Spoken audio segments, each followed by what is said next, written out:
You'd be surprised at how much a growth mindset actually affects us. So I've been around people who have had a very stagnant mindset, or who have had a very fixed or scarcity mindset. And it's unfortunate when I see that, because I'm like, they're not trying to grow. They're content with where they're at, which is fine, but that's not what I want for me. I want to be able to grow. I want to be able to continue to push forward. And there's certain things that I have to do on a daily basis to be able to do that. Some of the things that I have to do personally is I have to eat a couple meals a day. And by a couple, I mean like kind of like snacks, so healthier snacks, like eat fruit on a daily basis. A good amount of it actually is what I actually snack on. I need to work out every day. I need to do my, I need to journal at night, and then I also need to do my daily devotion in the morning. Those are things that truly set myself up for success and helps me have a growth mindset. I'm not saying every single day is easy for anyone, but if you can program your mind to figure out what is it that I need to do on a daily basis for me to be more positive and to be more so in a growth mentality, what is it that I need to do on a daily basis? Whatever those things are, make sure you're doing it, because that is going to set you up for success. There are some people who I have met that, like I said, had a very fixed mindset. Anything that you suggested, I know we all know those people, anything that you suggest, and they're just like, they just shut it down. They're just like, no, I'm not going to do that. And they're very grumpy about it. And it's like, why? Like, why? I don't personally like to be around people like that, because that just drains the life out of me.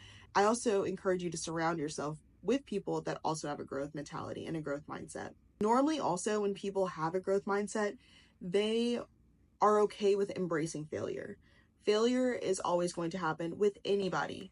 Literally, the greatest people in the world have failure. I watch Layla Ramosi all the time.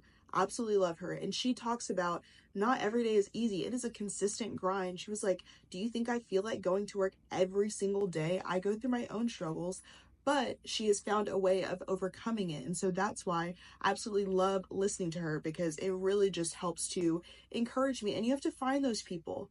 Find those people that really just encourage you and motivate you on a regular basis. It can be friends, it can be family, it can be influencers, it can be celebrities, whoever that is for you. Just make sure that you keep that within like your daily routine of just listening, even if it's 5 minutes. I know that time is very, very precious. So if you only have 5 minutes a day or 10 minutes a day, make sure that you're pouring that into your soul, because that will overall help you to continue to have that growth mentality, even when you are failing. And then the other thing that sets people apart is having that growth mindset with also being consistent. So oftentimes we try one thing, it doesn't work out. We're just like, oh, scrap it. Okay, that didn't work, scrap it. Like, let's move on. No, let's actually figure out a process for how we can attain our goals. And being consistent and persevering through hard times is the way to do that. So make sure to stay consistent at all times, regardless of what you do. To piggyback off of consistency is also dealing with systems. So some of the greatest, and I mean greatest, entrepreneurs that have built 7, 8, 9-figure businesses that I've seen have had effective systems and processes, and they know the power of delegating. They don't micromanage. If they have to micromanage you, you're probably not going to stay with their company for very long, because they give you the trust and they give you the authority to make those decisions on your own, and they wouldn't have put you in that spot or in that position if they didn't feel like that they could lean on you. So what I mean by that is also making sure that you are trusting your team. Have a clear system and process, roles and responsibilities, the whole nine, for every single person within your company. I know that might sound like a lot and sounds like a daunting task, but if you break it down and just have people to list out overall what exactly they do on a regular basis, so let's just start with that. Then you break it down. Maybe that's just 1 month, and that's okay, because this is a process. It might take you anywhere from 3 to 6 months, depending on the size of the company, depending on all the responsibilities people have, because these things do take time. But what I would start with, for starters, is just have everyone to list every single thing that they do. That I would only give people about 2 weeks to do, because they should be able to figure out all of their tasks. Even if on a weekly basis they have certain things, that gives them a full week to go through every single thing that they do, and as they do it, just write it down. So I would just give them 2 weeks for that. Based on that, that's where you will develop their roles and responsibilities. And if you need to redefine their title, that's also where you redefine their title. If you need to reallocate responsibilities to someone else if it doesn't really fit into their role. Because I know I actually did this. This is a side story, but I know I actually did this for someone.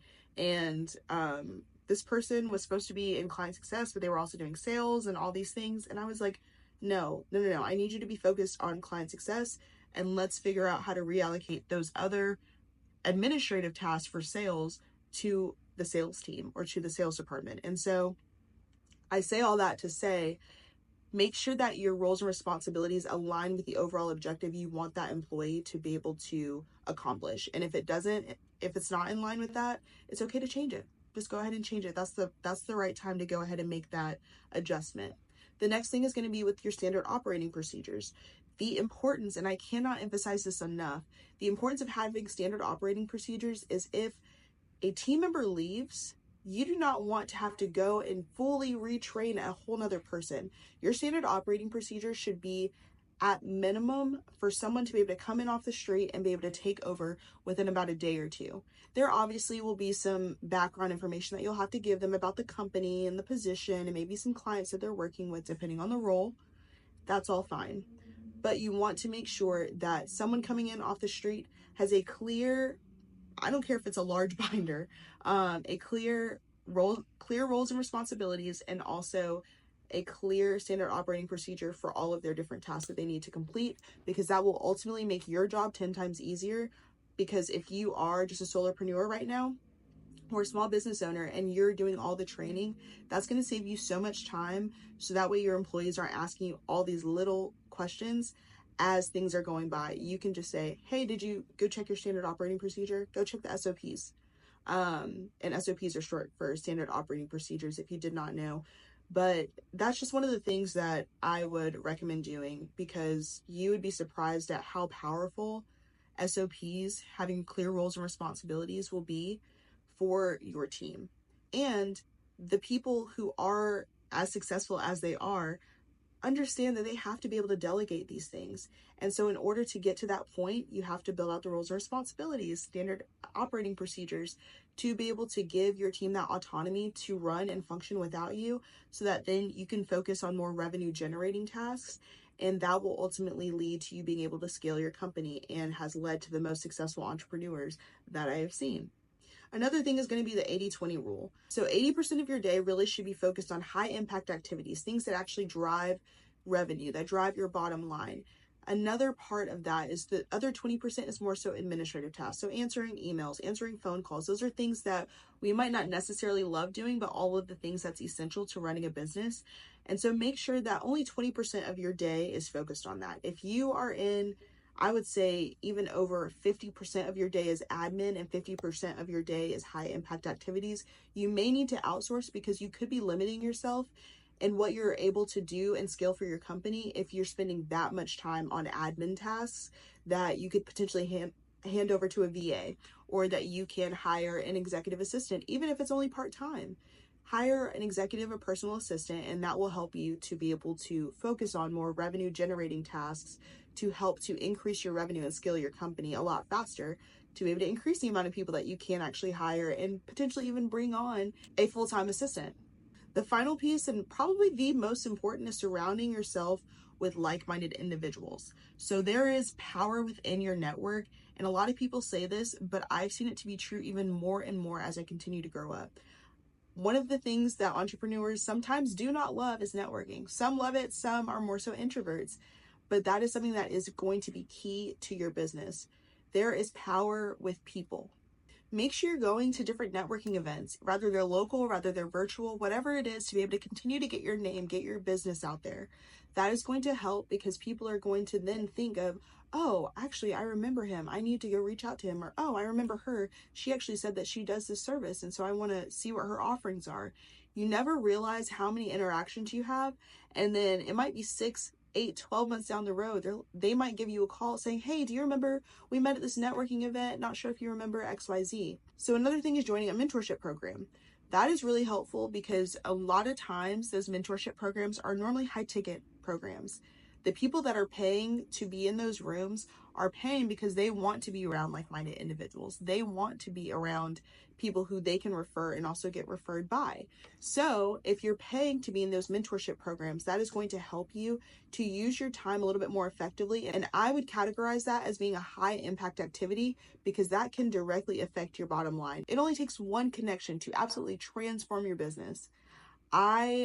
It's mind-blowing to me, but I've seen it happen to multiple companies where it was just they met one person and that their company just took off, or they found the ideal partner that they absolutely have been needing and had no idea. It was just about networking and joining the mentorship program. Also, joining communities is extremely important because, again, you're getting yourself around like-minded individuals. You're getting yourself around people who are wanting to do better, who are wanting to take action. And the worst thing you can do as an entrepreneur is be around people who do not like taking action. No, you need to be around people and around a community who are cheering each other on, who are encouraging one another, who want to see each other grow, as well as are investing in themselves to grow. So if this was helpful for you, please make sure that you like, comment, and subscribe so you never miss out on any new videos that I make. I would love for you to comment any new strategies that you are going to implement based off of this video, and then hone in on one strategy and just try to master that for the next month, whatever that might be. Maybe you're going to 5 networking events, 5 new ones per month, or maybe you're going to implement a system with your team that's around automations, or you're being more intentional with delegating things that you do not need to be spending your time on. Whatever that might be, comment it below. I'll also drop a free resource in the comments for you all. And again, I look forward to seeing you all next week.